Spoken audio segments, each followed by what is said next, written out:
మంచి నిద్ర. ఇంతలో ఏదో అలికిడి. హఠాత్తుగా మేల్కొన్నాను. కళ్ళు చిట్లించి గోడ గడియారం వంక చూశాను. సమయం 12 దాటింది. నగరమంతటా నిశ్శబ్దం రాజ్యమేలుతోంది. కిర్రుమని తలుపు తెరుచుకున్న చప్పుడు నాకు మళ్ళీ గుర్తొచ్చింది. అర్ధరాత్రి పూట తలుపు తెరిచిందెవరు? ఇంట్లో అమ్మా నేను తప్ప మగాళ్ళెవరూ లేరు. వాచ్మెన్ సెలవులో ఉన్నాడు. ఇంట్లో మగాళ్ళెవరూ లేరని పసిగట్టి ఎవరైనా దొంగ లోపలికి దూరాడా? ఈ ఆలోచన రాగానే నా గుండె భయంతో దడదడ కొట్టుకుంది. అంతలోనే ధైర్యం కూడగట్టుకుని మంచం దిగి మెల్లగా బెడ్రూమ్ తలుపు తెరచి హాల్లోకి తొంగి చూశాను. ఎవరూ కనబడలేదు. హాల్లోంచి అమ్మ గదిలోకి వెళ్ళాను. మంచం పైన అమ్మ కనిపించలేదు. బాత్రూంలో కూడా లేదు. ఇల్లంతా వెతికినా అమ్మ కనిపించలేదు. అప్పుడే మెయిన్ డోర్ బోల్ట్ తీసి ఉండడం కనిపించింది. అమ్మ బయటికెళ్ళిందా?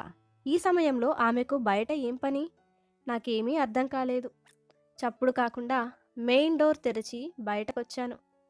ఇంటి ముందు గేట్ కొద్దిగా తెరచి ఉంది. నాకేమీ అంతుపట్టలేదు. అప్పుడే నా దృష్టి పెరట్లో ఓ మూలున్న వాచ్మెన్ గదిపై పడింది. ఆ గదిలో లైట్ వెలుగుతోంది. వాచ్మెన్ లేనప్పుడు అతని గదిలో లైట్ ఎందుకు వెలుగుతోంది?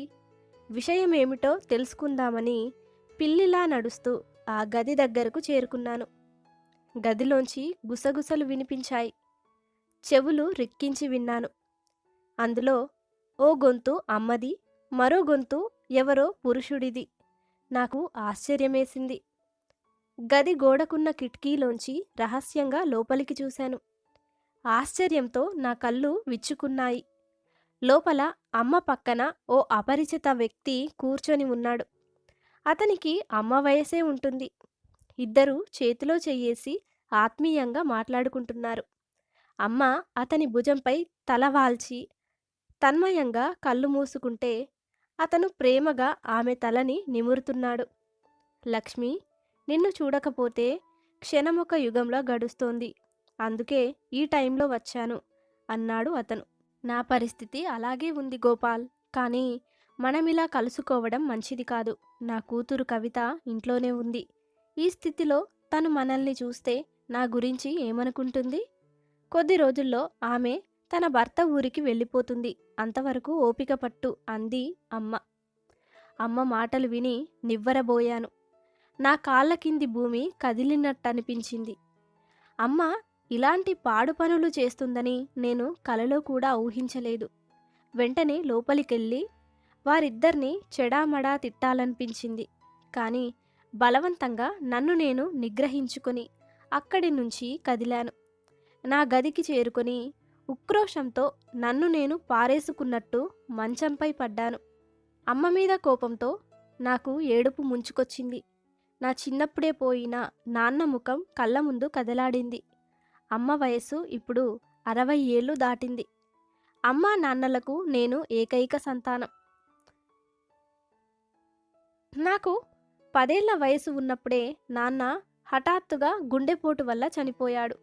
అప్పటి నుంచి అమ్మే నన్ను పెంచి పెద్ద చేసింది. ఓ ప్రైవేట్ స్కూల్లో టీచర్గా పనిచేస్తూ, ఇంట్లో ట్యూషన్లు చెబుతూ, తీరిక వేళల్లో కుట్టు పని, ఎంబ్రాయిడరీ పనులు చేస్తూ నన్ను బీటెక్ వరకు చదివించింది. చిన్న వయసులోనే భర్త పోయినా ఎన్నడూ తప్పుడు పనులు చెయ్యలేదు. పైగా నేను నా క్లాస్మేట్ సంతోష్ని ప్రేమించిన విషయం తెలిసినా నన్ను కోప్పడలేదు. వెంటనే సంతోష్ తల్లిదండ్రులతో మాట్లాడి మా పెళ్ళి జరిపించింది. పెళ్లి తర్వాత సంతోష్కి ఢిల్లీలో ఉద్యోగం వస్తే ఇద్దరూ ఢిల్లీకి వెళ్ళిపోయాం. ప్రతి పండక్కి హైదరాబాద్ వచ్చి కొద్ది రోజులు అమ్మ దగ్గర ఉండేవాళ్ళం. మమ్మల్ని చూసి అమ్మ ఎంతో ఆనందించేది. ఈసారి సంక్రాంతికి సంతోష్కి సెలవు దొరకలేదు. నేనొక్కదాన్నే వచ్చాను. కానీ ఈసారి అమ్మ నన్ను చూసి మునుపటిలా సంతోషించలేదు. తెచ్చిపెట్టుకున్న నవ్వుతో నన్ను ఆహ్వానించింది. దానికి కారణమేమిటో నాకు ఇప్పుడు అర్థమైంది. ఈ మధ్యనే అమ్మ ఆ వ్యక్తి ఆకర్షణలో పడినట్టుంది. నేను ఆమెకిప్పుడు పానకంలో పుడకలా కనిపిస్తున్నానేమో. అందుకే నన్ను చూసి పెద్దగా సంతోషించలేదు. కానీ భర్త పోయిన 20 ఏళ్ల తర్వాత హఠాత్తుగా ఆమెలో యవ్వనపు కోర్కెలు ఎందుకు పుట్టుకొచ్చాయి? బాల్యం నాటి కొన్ని విషయాలు నాకిప్పటికీ గుర్తున్నాయి. నాన్న రోజూ తాగి ఇంటికొచ్చేవాడు. అమ్మతో పోట్లాడి ఆమెపై చెయ్యి చేసుకునేవాడు. ఆయన ఎందుకలా చేసేవాడో నాకు అప్పుడు అర్థం కాలేదు. కానీ ఊహ తెలిసాక ఆ విషయం కొద్దిగా బోధపడింది. అమ్మకు నాన్నంటే ఇష్టం లేదు. బలవంతంగా ఆయనతో సంసారం చేసేది. రాత్రిళ్ళు ఆయన గదిలో పడుకోకుండా నా దగ్గరకు వచ్చి పడుకునేది. అది భరించలేక నాన్న తాగొచ్చి అమ్మని కొట్టేవాడు. భార్య తనని ప్రేమించడం లేదనే బాధతోనే ఆయన తాగుడికి బానిసై ఉండొచ్చు. అదే నిజమైతే అమ్మ చేతులారా తన సంసారాన్ని పాడు చేసుకుందని అనుకోవాలి. తాళి కట్టిన భార్య ఆదరించకపోతే ఏ మగాడైనా ఎలా తట్టుకోగలడు? మితిమీరిన తాగుడు వల్ల చిన్న వయసులోనే చనిపోయాడు. నాన్న చావుకి పరోక్షంగా అమ్మే కారణమని నాకిప్పుడు అనిపిస్తోంది. అమ్మ లోపలికొచ్చి తలుపు మూసిన చప్పుడు లీలగా వినిపించడంతో నేను ఆలోచనల్లోంచి తేరుకున్నాను. ఆ వ్యక్తి వెళ్ళిపోయినట్టున్నాడు. నేనిక ఆలోచనలు కట్టిపెట్టి నిద్రపోవడానికి ప్రయత్నించాను. కాసేపటి తర్వాత నిద్ర పట్టినా రాత్రంతా పీడకలలతో ప్రశాంతంగా నిద్రపోలేకపోయాను. ఉదయం లేచాక తలంతా భారంగా అనిపించింది. మరొకరితో పంచుకుంటే తప్ప నాలోని ఆ బాధ, ఆ భారం తగ్గవేమో అనిపించింది. మొదట అమ్మనే నిలదీయాలనిపించింది. కానీ ఆమెతో మాట్లాడడానికి నోరు పెగల్లేదు. తర్వాత మా ఆయనకి ఫోన్ చేసి అమ్మ నిర్వాకం చెప్పాలనిపించింది. కానీ అలా చేస్తే ఆయన దృష్టిలో నేను చులకనైపోతానని భయం వేసింది. ఇక నాకున్న ఒకే ఒక్క స్నేహితురాలు హేమలత. కూకట్పల్లిలో ఉంటుంది. నా బాధని ఆమెకి చెప్పుకోవాలనిపించింది. అయిష్టంగానే టిఫిన్ ముగించి హేమలత ఇంటికి వెళ్ళొస్తానని అమ్మకి చెప్పి ఇంట్లోంచి బయటపడ్డాను. ఆటో ఎక్కి స్నేహితురాలి ఇంటికి చేరుకున్నాను. ఫోన్ చెయ్యకుండా వచ్చిన నన్ను చూసి హేమలత ఆశ్చర్యపోయింది. నేను దిగులుగా ఉండడం చూసి నన్ను ఏకాంతంలోకి పిలుచుకెళ్ళి విషయం ఏమిటని ఆరా తీసింది. రాత్రి నేను చూసినదంతా ఆమెకు చెప్పేశాను. హేమలత నా వైపు నమ్మలేనట్టు చూసింది. కవిత, మీ అమ్మ గురించి నాకు బాగా తెలుసు. ఆవిడ నిప్పులాంటిది. పరాయి మగాళ్ళ వైపు కన్నెత్తి చూడదు. ఆమె ఇలా చేసిందంటే నేను నమ్మలేకపోతున్నాను అని అంది. ఇంకెవరైనా ఈ విషయం చెబితే నేను కూడా నమ్మేదాన్ని కాను. కానీ జరిగిందంతా నేను కళ్ళారా చూశాను. అమ్మ ఆ వ్యక్తితో ఎంత చనువుగా ఉందంటే నాన్న బతికున్నప్పుడు ఆయనతో కూడా అంత చనువుగా ఉండడం నేను చూడలేదు. నేను ఛాందసవాదిని కాను. భర్త పోయిన స్త్రీ కోరికల్ని చంపుకొని బతకాలని నేను చెప్పడం లేదు. కానీ మనిషికి నైతిక విలువలు, కుటుంబ గౌరవం కూడా ముఖ్యం కదా. నాన్న పోయినప్పుడే అమ్మ మరో పెళ్లి చేసుకోకుండా కాలం గడిపింది. ఇప్పుడు ఈ ముసలితనంలో ఎందుకు ఇలాంటి పాడు పనులు చేస్తోందో నాకు అర్థం కావడం లేదు. ఉక్రోషంగా అన్నాను. నా ఆవేశం చూసి హేమలత నా దగ్గరకొచ్చి నా భుజంపై చెయ్యేసింది. చూడు కవిత, మీ అమ్మ చిన్నపిల్ల కాదు. ఆవిడ అనుభవమంతా ఉండదు నీ వయసు. అందువల్ల నువ్వు తొందరపడి మీ అమ్మను నిలదీయకు. ఇలాంటి సున్నితమైన విషయాల్లో తల్లిని కన్న కూతురే మందలిస్తే ఆ తల్లి మనోభావాలు ఎలా ఉంటాయో చెప్పడం కష్టం. అవమాన భారంతో ఆమె ఏ అఘాయిత్యానికైనా పాల్పడవచ్చు. అందువల్ల కొద్ది రోజులు ఓపిక పట్టు. అయినా మీ అమ్మ క్షణికావేశంలో తప్పు పని చేసే బలహీన మనస్కురాలు కాదు. దీని వెనక మర్మమేమిటో తెలిసే వరకు మీ అమ్మతో ఈ విషయం గురించి మాట్లాడకు అని అంది. స్నేహితురాలి మాటలకు నేను మౌనంగా తలూపాను. కానీ నా మనసులో అలజడి తగ్గలేదు. తర్వాత అమ్మ నుంచి ఫోన్ వచ్చింది, భోజనానికి రమ్మని. నాకు ఇంటికి వెళ్ళబుద్ధి కాలేదు. ఓ ఫంక్షన్కి వెళ్తున్నానని, భోజనానికి రాలేనని చెప్పి తప్పించుకున్నాను. తర్వాత హేమలత బలవంతం చేస్తే ఆమె ఇంట్లోనే 4 ముద్దలు తిని భోజనం అయిందనిపించాను. సాయంత్రం 4 గంటలకు స్నేహితురాలి వద్ద సెలవు తీసుకొని ఇంటికి బయలుదేరాను. ఆటో ఎక్కి త్వరగా ఇంటికి చేరుకోవడం ఇష్టం లేక కాలినడకన ఇంటి దారి పట్టాను. దారిలో నా ఆలోచనలన్నీ అమ్మ గురించే. అమ్మ ఎందుకలా పెడదారి పట్టింది? రేపు నాకు పిల్లలు పుడితే తను అమ్మమ్మ అవుతుంది. మనవల్ని చూసి ఆనందించాల్సిన ఈ పెద్ద వయసులో ఆమెలో యవ్వనపు కోర్కెలు ఎందుకు రగులుకున్నాయి? కుటుంబ ప్రతిష్ట మంటగలుస్తుందనే స్పృహ కూడా లేనంతగా ఆమెకు కోరికల మైకం కమ్మిందా? ఆమెకు జ్ఞానోదయం కలగాలంటే ఏం చెయ్యాలి? ఇలాంటి ఆలోచనలతో నా తల వేడెక్కిపోయింది. పావుగంట నడిచాక దారిలో ఓ పబ్లిక్ పార్క్ కనిపించింది. ఆ పార్కులోంచి అప్పుడే బయటకొచ్చిన ఓ వ్యక్తిని చూసి ఉలిక్కిపడ్డాను. అతన్ని చూడగానే గుర్తుపట్టాను. రాత్రి అమ్మ దగ్గరకొచ్చిన వ్యక్తి అతనే. అతని రూపం నా మనోఫలకంపై బాగా ముద్రపడిపోయింది. అతను నన్ను చూడలేదు. మా నాన్న అతను ఫుట్పాత్పై నింపాదిగా నడుస్తూ వెళ్తున్నాడు. నా ప్రమేయం లేకుండానే నేనతన్ని అనుసరించసాగాను. కాసేపు నడిచాక అతను ఓ కాలనీలోకి ప్రవేశించాడు. అక్కడ ఓ ఇంటి దగ్గర ఆగాడు. ఇంటి పక్కన ఉన్న మెట్లెక్కి మేడపైకి వెళ్ళిపోయాడు. నేను తటపటాయిస్తూ కాసేపు అక్కడే నిలబడిపోయాను. తర్వాత ధైర్యం చేసి మెట్లెక్కి పైకి చేరుకున్నాను. చుట్టూ అల్లుకున్న మల్లెతీగలు, పూలకుండీలతో అందంగా ఉన్న బాల్కనీ. దాన్ని దాటి తలుపు దగ్గరకు చేరుకున్నాను. సంకోచిస్తూ లోపలికి తొంగి చూశాను. హాల్లో ఎవరూ లేరు.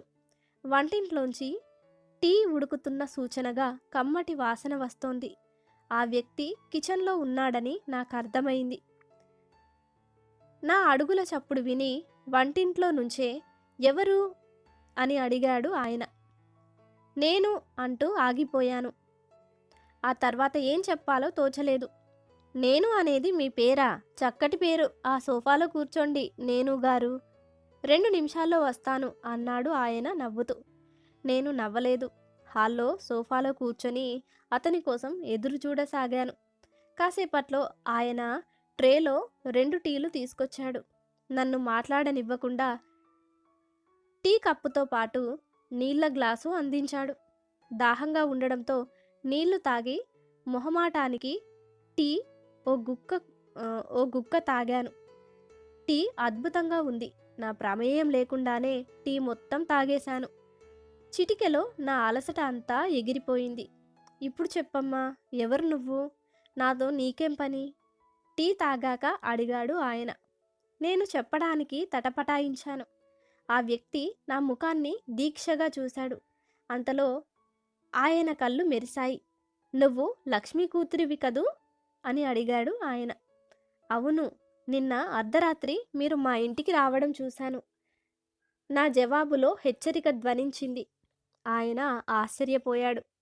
ఈ విషయం మీ అమ్మకి చెప్పావా అని ఆత్రంగా అడిగాడు. చెప్పలేదు అని అన్నాను. మంచి పని చేశావు. ఆయన నిశ్చింతగా ఊపిరి పీల్చుకున్నాడు. ఆయన ధోరణి నాకు అంతుపట్టలేదు. అసలు మీరెవరు? మా అమ్మకు మీకు ఏమిటి సంబంధం? ఈ వయసులో ఇలాంటి పనులెందుకు చేస్తున్నారు? నిష్ఠూరంగానే అడిగాను. ఆయన ముఖంలో ఎలాంటి భావం కనిపించలేదు. ఓసారి దీర్ఘంగా నిట్టూర్చి కుర్చీలో వెనక్కి వాలి చెప్పటం మొదలుపెట్టాడు. చూడమ్మా, నా పేరు గోపాలరావు. నేనొక విధి వంచితుణ్ణి. అంతా అనుకున్నట్టు జరిగి ఉంటే నీకు తండ్రి స్థానంలో ఉండేవాణ్ణి. 30 ఏళ్ల క్రితం మీ అమ్మ లక్ష్మి నేను గాఢంగా ప్రేమించుకున్నాం. ఇద్దరం పెళ్లి చేసుకోవాలనుకున్నాం. లక్ష్మిని మీ నాన్న కాంతారావు కూడా ప్రేమించేవాడు. అతను మీ అమ్మకి మేనత్త కొడుకు. బాగా డబ్బున్నవాడు, జల్సారాయుడు. మీ అమ్మకి అతనంటే ఇష్టం లేదు. ఎట్టి పరిస్థితుల్లోనూ అతన్ని పెళ్లి చేసుకోనని ఆమె తన తల్లిదండ్రులతో ఖరాఖండిగా చెప్పేసింది. లక్ష్మి తనని ఇష్టపడకపోయినా ఆమెనే పెళ్లాడతానని కాంతారావు పంతం పట్టాడు. తర్వాత ఏం జరిగిందో తెలియదు. ఓ రోజు హఠాత్తుగా లక్ష్మి నా దగ్గరికొచ్చి తను చెప్పినట్టు చెయ్యమని నా చేత ఒట్టు వేయించుకుంది. ఆ తర్వాత ఆమె కోరింది విని నా గుండె బ్రద్దలైంది. పెద్దల అభీష్టం మేరకు తను కాంతారావునే పెళ్లాడతానని, తనని మర్చిపోయి మరో మంచి అమ్మాయిని పెళ్లి చేసుకోమని నన్ను కోరింది. హఠాత్తుగా ఆమె ఎందుకు మనసు మార్చుకుందో ఎంత అడిగినా కూడా చెప్పకుండా వెళ్ళిపోయింది. తర్వాత కొద్ది రోజుల్లోనే హడావిడిగా కాంతారావుతో ఆమె పెళ్లి జరిగిపోయింది. చిన్నప్పుడే తల్లిదండ్రుల్ని కోల్పోయిన ఏకాకిగా జీవిస్తున్న నేను లక్ష్మినే నా సర్వస్వంగా భావించాను. ఆమె లేని జీవితాన్ని ఊహించుకోలేకపోయాను. నా జీవితంపై విరక్తి పుట్టి ఆత్మహత్య చేసుకోబోయాను. ఓ పెద్ద మనిషి నన్ను రక్షించాడు. మానవ జన్మలోని పరమార్థాన్ని బోధించాడు. ప్రాణత్యాగం చెయ్యాలనుకుంటే ఓ మంచి పని కోసం నీ ప్రాణాన్ని త్యాగం చెయ్యి అని సలహా ఇచ్చాడు. నేను వెంటనే సైన్యంలో చేరాను. సరిహద్దుల్లో నా ప్రాణాన్ని లెక్క చేయకుండా శత్రువులతో పోరాడాను. ప్రకృతి వైపరీత్యాల్లో నా ప్రాణాన్ని పణంగా పెట్టి అభాగ్యుల ప్రాణాల్ని కాపాడాను. నాలోని నిరాశ నిస్పృహలే ధైర్య సాహసాలుగా మారాయి. ఎందుకు పనికి రాదనుకున్న నా ప్రాణమే ఎంతోమంది ప్రాణాన్ని కాపాడడానికి పనికొచ్చింది. నేను దేశసేవ చేయడానికే దేవుడు నా ప్రేమను నాకు దక్కకుండా చేశాడనిపించింది. సైన్యం నుంచి రిటైర్ అయ్యాక కూడా నేను దేశంలోని వివిధ ప్రాంతాల్లో సమాజ సేవ చేస్తూ జీవించాను. వయసు మీద పడ్డాక స్వంత ఊరి మీద మనసు మళ్ళింది. ఈ మధ్యనే ఇక్కడికొచ్చి నివాసం ఉంటున్నాను. ఓ రోజు మార్నింగ్ వాక్ నుంచి తిరిగొస్తూ ఉండగా మీ అమ్మ నాకు ఎదురైంది. 30 ఏళ్ల తర్వాత మేం ఒకరికొకరు గుర్తుపట్టామంటే అది మాలోని గాఢమైన ప్రేమకు నిదర్శనం. ఒకరికొకరు గుర్తుపట్టాక మాలో చెలరేగిన మనోభావాల్ని, భావోద్రేకాల్ని వర్ణించడానికి తెలుగు భాషలోని పదాలు చాలవు. చాలాసేపు మాట్లాడలేకపోయాం. మా గుండెలు గొంతుల్లోకొచ్చి మాటలకు అడ్డుపడ్డాయి. మా కన్నీళ్ళే పరస్పరం మాట్లాడుకున్నాయి. తర్వాత మేం రోడ్డు పక్కనే నిర్మానుష్యంగా ఉన్న పార్కులోకి వెళ్ళి కూర్చొని గంటల తరబడి మాట్లాడుకున్నాం. 30 ఏళ్ల క్రితం ఏ పరిస్థితుల్లో తను కాంతారావుని పెళ్లి చేసుకోవాల్సి వచ్చిందో అప్పుడే మీ అమ్మ బయటపెట్టింది.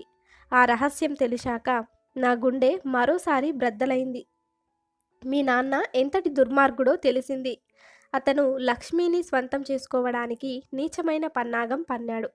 ఓ రోజు లక్ష్మి ఇంట్లో ఒంటరిగా ఉన్న సమయం చూసి ఇంట్లోకి దూరి ఆమెను బలాత్కరించాడు. తర్వాత పెద్దవాళ్ళ కాళ్ళ వేళ్ళ పడి ముసలి కన్నీరు కారుస్తూ క్షణికావేశంలో తప్పు చేశానని, తన తప్పు దిద్దుకోవడానికి లక్ష్మిని పెళ్లి చేసుకుంటానని అన్నాడు. లక్ష్మి అతనిపై పోలీస్ కంప్లైంట్ ఇవ్వాలనుకుంది. కానీ అలా చేస్తే కుటుంబం పరువు పోతుందని, చెల్లెళ్ళ పెళ్ళిళ్ళు కావని తల్లిదండ్రులు ఆమెకు నచ్చచెప్పారు. అందరి మేలు కోరి కాంతారావునే పెళ్లి చేసుకోమని అభ్యర్థించారు. లక్ష్మికి మరో దారి కనబడలేదు. పైగా మలినమైన శరీరంతో నన్ను పెళ్లాడడం ఇష్టం లేక నాతో తెగతెంపులు చేసుకొని అయిష్టంగానే కాంతారావును పెళ్లాడింది. చెప్పటం ముగించాడు ఆయన. ఇక నా గుండెల్లో అగ్నిపర్వతాలు బ్రద్దలయ్యాయి. ఇంతవరకు అమ్మ తన గతం గురించి నాకెన్నడూ చెప్పలేదు. ఆమె జీవితంలో ఇంతటి విషాదం దాగి ఉందని నేను కలలో కూడా ఊహించలేదు. ఇన్నాళ్ళు భార్య నిరాదరణకు గురైన దురదృష్టవంతుడిగానే నాన్నని భావించాను. నిరాశ నిస్పృహల వల్ల తాగుడికి బానిసైపోయిన ఒక మంచి మనిషి అనుకున్నాను. నాన్న గురించి నేనిలా ఆలోచించడానికి కారణం కూడా అమ్మ ఔదార్యమే. తండ్రి దుర్మార్గుడని తెలిస్తే నేనెక్కడ న్యూనతాభావానికి గురవుతానోనని ఆ వాస్తవం నాకు తెలియకుండా జాగ్రత్త పడినట్టుంది. మనసులో ఎంత బాధ ఉన్నా మౌనంగా భరిస్తూ నన్ను పెంచి పెద్ద చేసింది. ఇప్పుడు వాస్తవం తెలియడంతో నా దృష్టిలో అమ్మ వ్యక్తిత్వం హఠాత్తుగా హిమాలయాలంత ఎత్తుకు పెరిగిపోయింది. ఇంతసేపు ఆమె గురించి చెడుగా ఆలోచించినందుకు నన్ను నేను తిట్టుకున్నాను. నేను మౌనంగా ఉండడం చూసి ఆయన మళ్ళీ అన్నాడు, చూడమ్మా, తనకు జరిగిన అన్యాయం గురించి ఎవరికీ చెప్పవద్దని మీ అమ్మ నన్ను కోరింది. కానీ ఆమెకున్నంత సహనం నాకు లేదు. అందుకే ఆ బాధ నా గుండెల్లో దాచుకోలేక నిజం కక్కేశాను. ఎందుకంటే దేవత లాంటి మీ అమ్మని నువ్వు అపార్థం చేసుకోవడాన్ని నేను తట్టుకోలేను. అందుకే మీ అమ్మకిచ్చిన మాట తప్పాను అని అన్నాడు. మీరు వాస్తవం చెప్పి నా కళ్ళు తెరిపించారు. లేకపోతే నిజంగానే నేను అమ్మని అపార్థం చేసుకునేదాన్ని. అమ్మ జీవితంలో ఇంతటి విషాదం దాగి ఉందని నాకు తెలియదు. ఆ కాలంలో పరువు కట్టుబాట్ల పేరుతో పెద్దవాళ్ళు అమ్మ గొంతు కోశారు. నాన్న చేసిన తప్పుకి అమ్మని శిక్షించారు. 30 ఏళ్ల క్రితం అమ్మ తరపు పెద్దలు చేసిన తప్పుని ఇప్పటికైనా సరిదిద్దాలి. ఆ పని నేనే చేస్తాను. మీరిద్దరిని మళ్ళీ కలుపుతాను. ఓ పీడ కలలాగా భావించి మీ గతాన్ని మర్చిపోండి. ఇద్దరూ నిర్భయంగా పెళ్లి చేసుకోండి. మీకు అండగా నేనుంటాను అని. సంఘానికి భయపడాల్సిన పని లేదు. మనుషులు సంతోషంగా జీవించడానికే కట్టుబాట్లు పుట్టాయి తప్ప కట్టుబాట్ల కోసం మనుషులు పుట్టలేదు. ఇప్పుడు మీరు అర్ధరాత్రి పూట దొంగచాటుగా కలవాల్సిన అవసరం లేదు. ఇద్దరూ పెళ్లి చేసుకొని స్వేచ్ఛగా సంతోషంగా కలిసి జీవించండి. మీరిద్దరూ చేసిన త్యాగాలకు ఆ మాత్రం ప్రతిఫలం దక్కకపోతే ఇక లోకంలో మంచితనానికి విలువే ఉండదు అని దృఢ విశ్వాసంతో అన్నాను. నా మాటలు విని ఆయన ముఖం సంతోషంతో వికసించింది. నువ్వు అచ్చం మీ అమ్మ పోలికే. నీ అమ్మలాగే నీది కూడా పెద్ద మనసమ్మా అన్నాడు ఆనందంగా. మీరేమీ అనుకోకపోతే నాదొక చిన్న కోరిక. తండ్రి అనిపించుకోవడానికి రక్త సంబంధమే ఉండక్కర్లేదు. రక్తబంధం కన్నా మానవతా బంధమే గొప్పది. నేను మీ కడుపున పుట్టకపోయినా మీరే నా తండ్రి అనిపిస్తోంది. మిమ్మల్ని నాన్న అని పిలవాలనిపిస్తోంది. పిలవమంటారా అని గద్గద స్వరంతో అడిగాను. నా మాటలు విని ఆయన కళ్ళల్లోంచి జలజల కన్నీళ్లు కారాయి. అంతకన్నా భాగ్యం నాకు ఇంకేముందమ్మా అంటూ నా చేతులు పట్టుకొని చిన్న పిల్లాడిలా విలపించాడు. ఊరుకో నాన్న, ఇక నీకు అమ్మకు కష్టాలు ఉండవు. ఇన్నాళ్ళు మీరు కోల్పోయిన జీవితాన్ని దేవుడు మీకు తిరిగిచ్చాడు. ప్రేమకు వయసు అడ్డంకి కాదు. గడిచిపోయిన కాలం మళ్ళీ వెనక్కి వస్తుంది. మీకోసం వసంతం తిరిగి వస్తుంది. ఆయన భుజం పట్టుకొని ధైర్యం చెబుతూ ఉద్వేగంగా పలికాను.